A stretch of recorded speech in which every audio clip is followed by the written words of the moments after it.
Hello and welcome to Newsweek South Asia, your one-stop destination for in-depth analysis of security challenges, regional conflicts and the evolving threat of terrorism.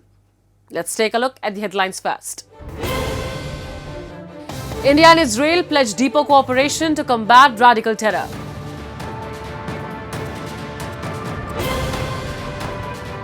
India shreds Pakistan's propaganda at UN, exposes decades of deceit and terror.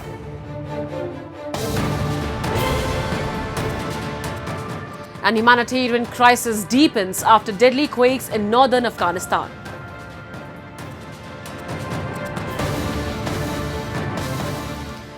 India and Israel, two democracies at the front line of the global war on terror, have reaffirmed their shared commitment to a zero-tolerance approach towards terrorism.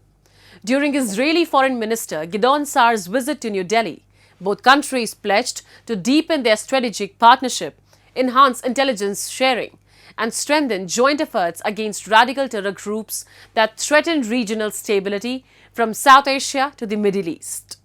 We have a report. Reaffirming the shared fight against terrorism, Israeli Foreign Minister Gideon Saar met his Indian counterpart Dr. S. Jaishankar in New Delhi. The two sides held extensive talks on security cooperation, counter-terror strategies and regional developments, emphasizing that radical extremism remains a mutual threat to both nations. The meeting comes days after the horrific terror attack in Jammu and Kashmir's Pahalgam, an incident Saar strongly condemned, underlining Israel's solidarity with India in its battle against cross-border terrorism. Both leaders also exchanged views on the Gaza peace plan and the need for durable stability in the Middle East. Radical terror is a mutual threat to Israel and India. We strongly condemn the horrific terror attack in Pahalgam. In the Middle East, Israel faces a unique phenomenon which I call terror states. The radical terror states of Hamas in Gaza, Hezbollah in Lebanon, and Houthis in Yemen have established themselves over the past decades. Uprooting them is necessary for the security and stability of our region. Radical terror is a mutual threat. Saar's remarks resonated strongly in New Delhi, where the Indian government has consistently maintained that terrorism, regardless of geography or justification, poses one of the gravest challenges to global peace. Over the years, both India and Israel have built a strong partnership rooted in security, intelligence cooperation, and defense technology. Israel has been one of India's most trusted defense suppliers, providing cutting-edge surveillance systems, missile technology, and cybersecurity expertise, critical in countering Pakistan-backed terror networks and maintaining operational preparedness along India's borders. We have naturally been following developments in your region with very close attention. We welcome the return of the hostages and the remains of those who unfortunately lost their lives. India supports the Gaza peace plan and hopes that it paves the way for a durable and lasting solution. Dr. S. Jaishankar reiterated India's zero-tolerance approach to terrorism in all its forms, adding that global powers must act collectively to dismantle extremist ecosystems that destabilize nations. He noted that both countries have stood together in testing times, reflecting the deep trust and reliability that define the India-Israel bond. A joint statement from the Indian Foreign Ministry said both leaders reaffirmed their commitment to building a global consensus against terrorism, while also witnessing the signing of an MOU on diplomatic training between the Sushma Swaraj Institute of Foreign Service and Israel's Ministry of Foreign Affairs, a move that will strengthen institutional collaboration.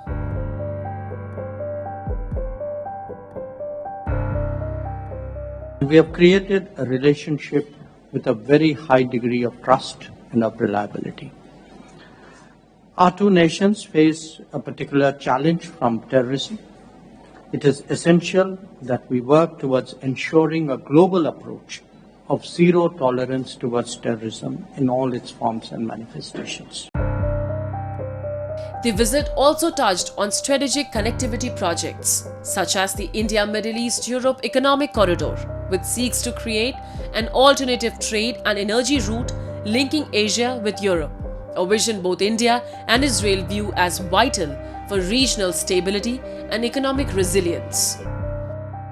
SAR also recalled Prime Minister Narendra Modi's immediate expression of solidarity after the Hamas attacks last year, saying, "We remember that Modi was the first world leader to call Prime Minister Netanyahu after Hamas October 7 massacre, and we won't forget it."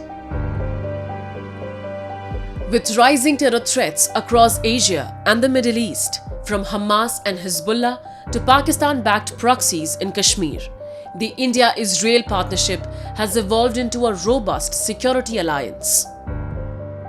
Both nations share intelligence, coordinate on counter-terror training, and collaborate in defense innovation, making their relationship one of the most resilient in the global fight against terrorism. For both New Delhi and Tel Aviv, the message is clear: peace cannot coexist with terror.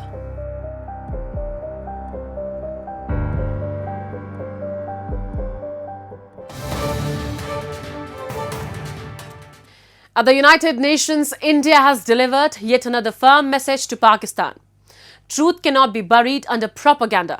Responding to Islamabad's habitual rhetoric on Jammu and Kashmir, New Delhi's representative exposed Pakistan's duplicity before the global community, calling out its continued misuse of UN platforms to spread misinformation. India reminded the Assembly that Jammu and Kashmir and Ladakh are integral parts of India, while Pakistan, in contrast, stands guilty of grave human rights abuses in the territories it occupies. From Gilgit-Baltistan to Balochistan, voices of resistance are rising against decades of repression under a military regime that thrives on exporting terror abroad and silencing dissent at home. At the UN General Assembly, First Secretary Bhavika Mangalanandan from India's permanent mission minced no words in exposing Islamabad's double standards. India has always looked at human rights as something that is indivisible and fundamental. She underscored that while Pakistan continues to misuse global platforms to spew falsehoods, it remains directly responsible for systematic human rights abuses, extrajudicial killings, and resource exploitation in the parts of Jammu and Kashmir under its illegal control. Repetitive allegations and lies change neither reality nor the truth. It is unfortunate that Pakistan has resorted to subversion of the principle of self-determination by resorting to false equivalences. Let me reiterate, the Union territories of Jammu, Kashmir and Ladakh are an integral and inalienable part of India. For decades, Pakistan has weaponized international platforms to deflect global scrutiny over its own record of terror sponsorship, political repression, and domestic failures. It continues to harbor extremist networks, export terror across its borders, and silence ethnic minorities who demand freedom and dignity.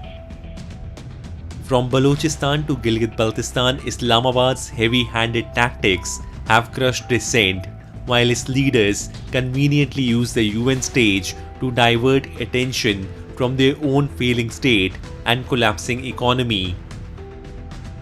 Pakistan's pattern is clear: shift blame abroad, suppress dissent at home, and sustain instability in the region. India has long maintained that Pakistan's occupation of parts of Jammu and Kashmir violates UN Security Council Resolution 47 of 1948, which clearly mandated Islamabad to withdraw its troops and citizens from the region before any further steps could be considered. More than 7 decades later, Pakistan continues to flout that very resolution while ironically invoking it in international forums. We reject attempts by Pakistan to denigrate the people of India and the democratic choices regularly exercised, including by the people of Jammu and Kashmir. The social and economic progress experienced by them is evident for all to see. New Delhi's response also highlighted the deepening public anger and open revolt against Pakistan's military oppression in Gilgit-Baltistan and Pakistan-occupied Kashmir. Reports of disappearances, custodial killings, and suppression of peaceful protests have become routine, exposing the harsh reality behind Pakistan's so-called concern for Kashmiri rights. We call upon Pakistan to stop the grave and ongoing human rights violations in the areas illegally occupied by it, where the population is in open revolt against Pakistan's military occupation, repression, brutality, and illegal exploitation of resources.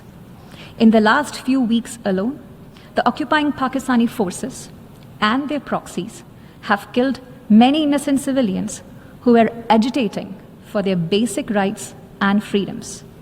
Pakistan's doublespeak and hypocrisy does not deserve the time and attention of this august forum. India's statement also reaffirmed its long-standing commitment to human rights, democracy, and equality, rooted in the teachings of Mahatma Gandhi and enshrined in the Indian Constitution. From independent human rights commissions to a free judiciary, India continues to strengthen its domestic framework to ensure dignity and justice for all its citizens. India's journey in protecting and promoting human rights reflects its commitment to creating a just and equitable society. My nation remains dedicated to further strengthening our human rights framework and ensuring the dignity and rights of all our citizens. Once again, Pakistan's futile attempt to internationalize the Kashmir issue has been met with facts, not fiction. As India continues its march towards inclusive growth and democratic governance in Jammu and Kashmir, Islamabad stands increasingly isolated, exposed for its lies, brutality, and moral bankruptcy before the global community.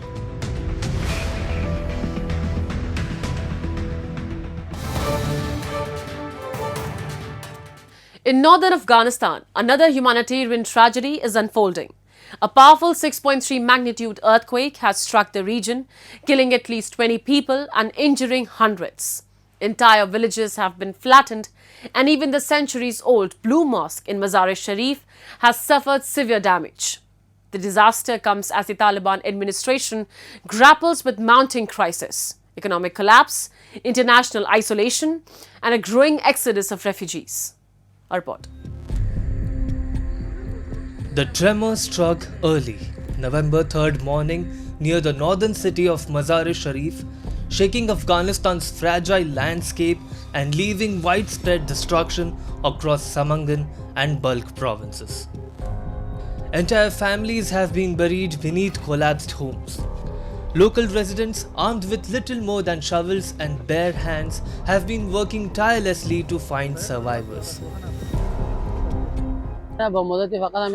پنج کم یکی شب بود که یک تکان دادم زمین و زمان تیپ تاریک شد همین برقا که میشه تیپ تاریک شد یکمال با مدت یک ساعت خاک رو بود وقتی خاک شد دیدیم که یک دو تا جنازه بین غلطه یک تا سیاست و زیر غلطه یک دو تا زخمی پیش دکانی ماست دیگه یک موتر بریبار یک 32 نفر بود اما دو دانه زنده مانده اما 30 دانه 4 تا که شهید شدیم کلی زخمی 4 دانه مرد کلی زخمی بود. The quake's impact extended beyond casualties. Parts of the historic Ravza-e-Sharif, the iconic Blue Mosque, a symbol of Afghan heritage, were damaged. The destruction has added cultural loss to an already devastating tragedy.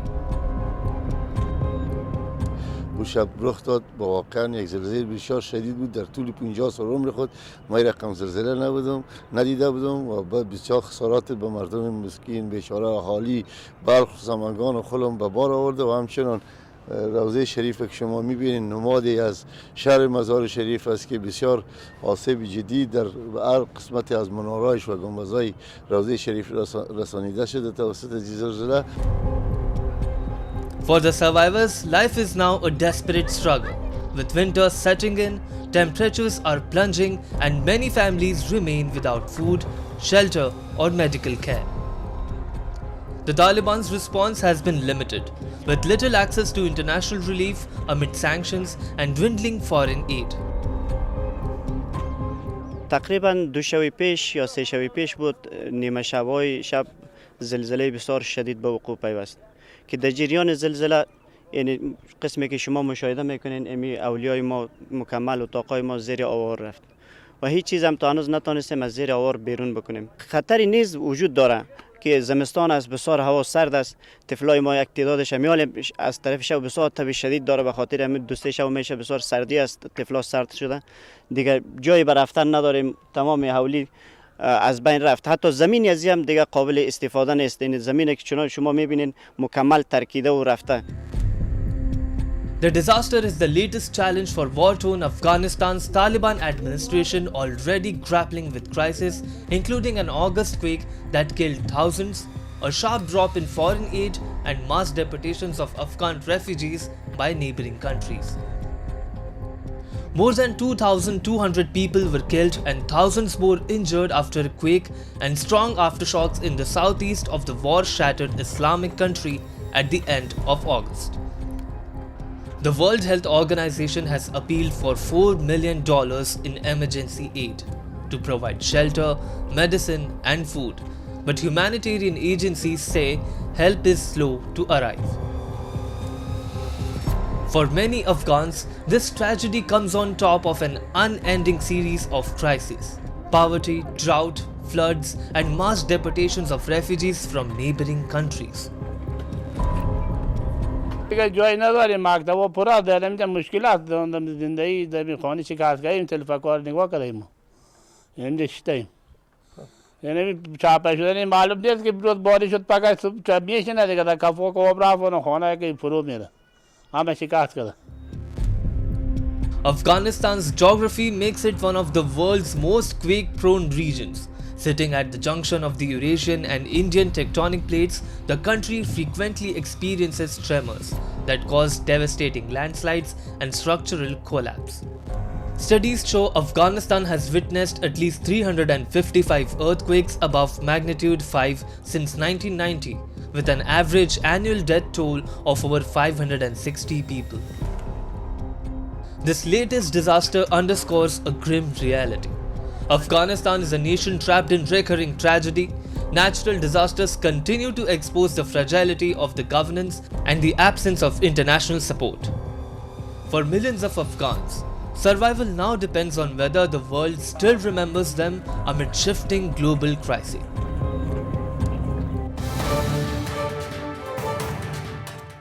Pakistan's latest warning of war against the Taliban has once again pushed the region to the edge. As Islamabad and Kabul prepare for another round of peace talks in Turkey, hopes for stability hang by a thread. From proxy ties to open hostility, this is a relationship unraveling fast. Joining me now to decode the crisis and its wider impact on regional security is Rabinder Sachdeva, Foreign Affairs expert. Hello sir, welcome to the show. So my first question is, Pakistan's Defence Minister Khwaja Asif has openly warned of war if the talks collapse. What does this reveal about Islamabad's frustration or perhaps its failure in managing its relationship with the Taliban? I think it conveys on 2 tracks. One, yes, it is Pakistan's frustration. It's an acknowledgement of failure that they are not able to achieve what they want without pursuing the course of a conflict.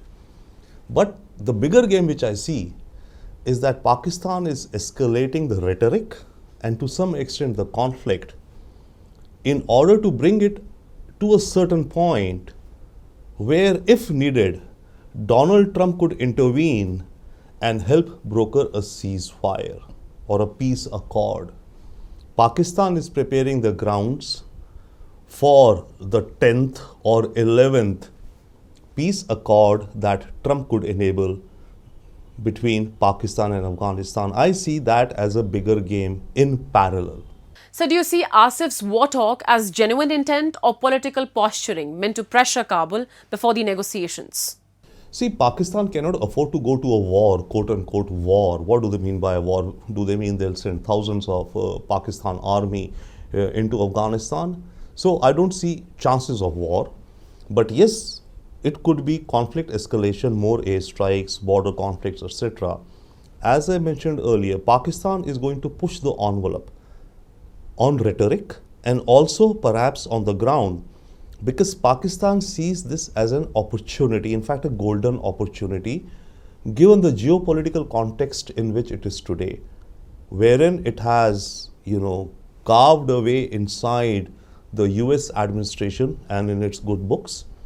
It's offering value in terms of critical minerals to the US. It's offering value in terms of access into Iran in case the US or Israel want to send some money and agents into Iran for a regime change. It has found a way inside to be a part of the Gaza solution, wherein it is reported, and there are chances, logical, that Pakistani army soldiers could be deployed in Gaza as part of some stabilization or security forces. So given the context of all of these things together, Pakistan is feeling emboldened to push its agenda with Afghanistan. The recent border clashes between Pakistan and Afghanistan have been among the deadliest since the Taliban's return to power. In your view, what set off this sudden and violent escalation along the Durand line?